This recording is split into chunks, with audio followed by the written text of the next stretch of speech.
Supervision can make or break your postgraduate experience. You should not just become happy that someone has accepted you as your PhD student. You must also try to find out whether or not that person is suitable for you. In this video, I'm going to show you 7 signs of a PhD supervisor which you might want to avoid. And we are starting right after this short break.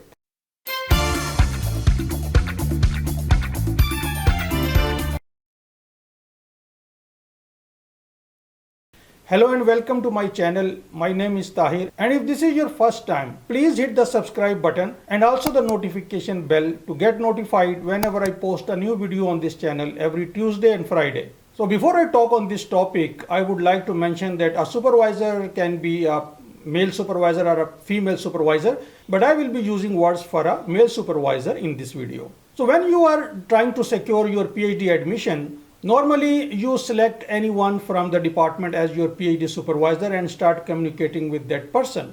But this is not the way you should be doing this, because university and your PhD supervisor, they are trying to figure out whether you are suitable for this program.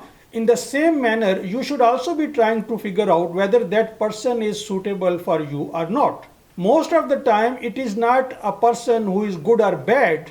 Most of the time, the problem is for compatibility, but there are few things you can ask the previous PhD students of that person, or you can even send an email to your potential PhD supervisor asking some questions.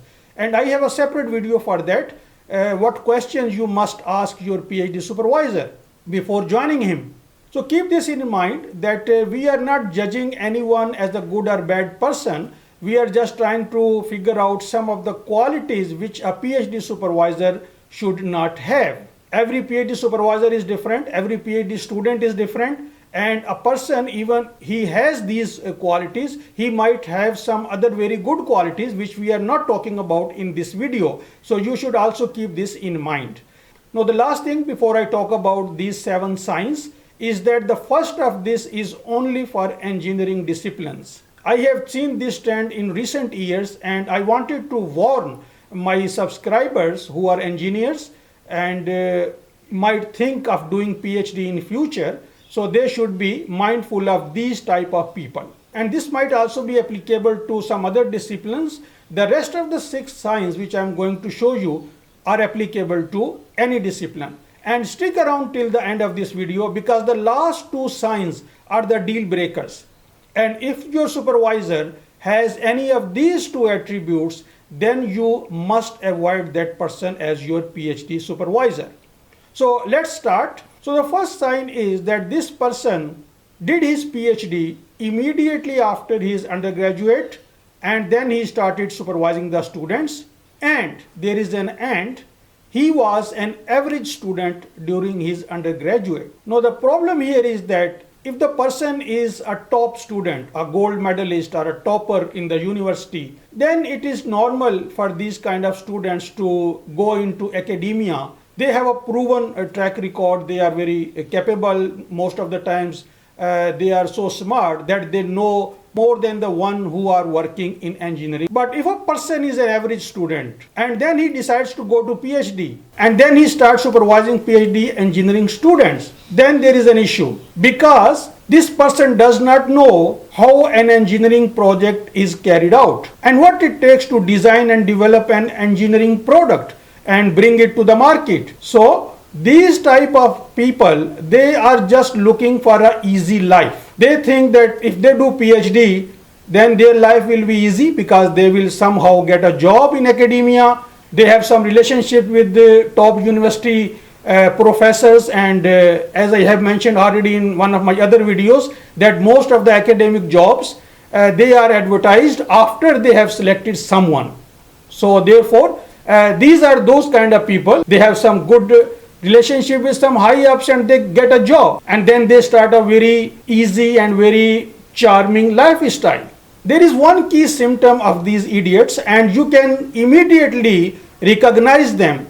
You will find them saying that I am a perfectionist. And if an engineer says this to you, I am a perfectionist, and he has no industrial experience, he has not seen any industry, and he was an average student, then he has the full potential to make your life miserable during a PhD, because no experiment is perfect, no research paper is perfect, and no PhD thesis is perfect. So this perfectionist can destroy 5 years of your life. Now, second symptom is that he criticizes a lot but ignores your good work. Now, again, there are two things. A positive criticism from PhD supervisor is always welcome. But the second part is more important, that he ignores your good work. If he does so, then the benefit from his positive criticism will be less than the demotivation you will get from ignoring your good work.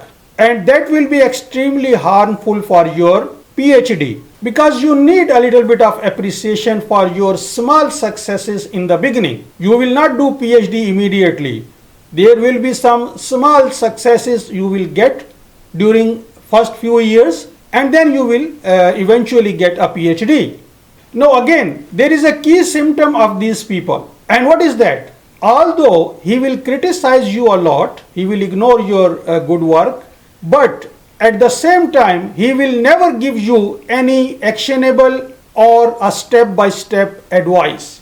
You can ask his previous students whether that person is of this type or not. Now, the third sign is that he stays extremely formal and inside his shell. I'm not saying that you should start developing some personal relationship with your PhD supervisor, because that is not good either. But this person will always try to speak very short sentences. He will not give you any detailed or any specific instructions. He will leave it completely up to you. He will not even laugh with you on a funny thing, because he is in an inferiority complex. He is not competent, and he thinks that he might say something stupid. Now, there is also one key symptom of this person as well, which is, if for any reason he has to talk on any complex issue or any complex concept, he will talk on that subject very casually, and he will try to show you that you should already know about this, although it's a very complex topic. So this is a key symptom of this person. Now, the next point is that he will not reply to your technical emails in his email. So let's say you ask him any specific details of an experiment you are trying to do, or any specific concept, and you send him an email, a very detailed email. So his reply would be, okay, in the next meeting we will talk about this. Come to my office tomorrow at 9 p.m. and we will discuss, something like that. He will never reply to your email in detail, because he is concerned that you might disclose this information later on to someone, and he might have said something very stupid. So he will always try to discuss in person instead of replying to your email. Now, number 5 is also very critical and a very good sign of a PhD supervisor you must avoid, is that he will not introduce you to other scientists and researchers. And he does this because he values you low.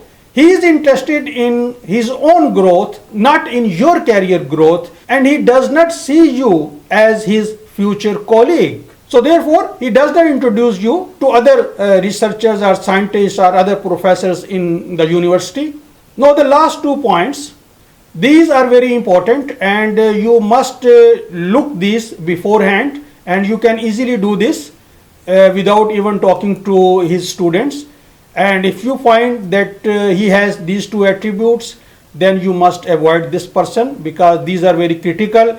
The number 1 is that he must have publications in recent years with an overall impact factor of greater than 5 at least. And the 7th and the last point you must check before joining this person is that he must have at least 5 students finishing their PhD under his supervision in less than 5 years period. So there must be some students he already has supervised. You don't want to be his first student, and now you might ask that if nobody joins him, then how he will get students?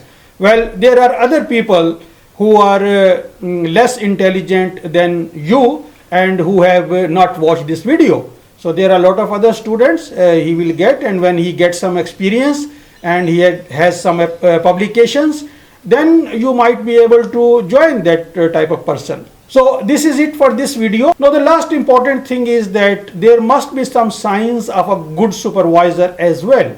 Now I want to make a video about 7 signs of a good PhD supervisor, but I will not do that until I get 1000 likes or dislikes on this video. So whether you like this video or you dislike this video, please put the thumbs up or thumbs down on this video. And if I get 1000 likes and dislikes, and I can easily achieve this number if you share this video to your other PhD colleagues, and if I get this, I will make a video about 7 signs of a good PhD supervisor, and I hope you will enjoy that video as well. So thanks for watching and see you next time.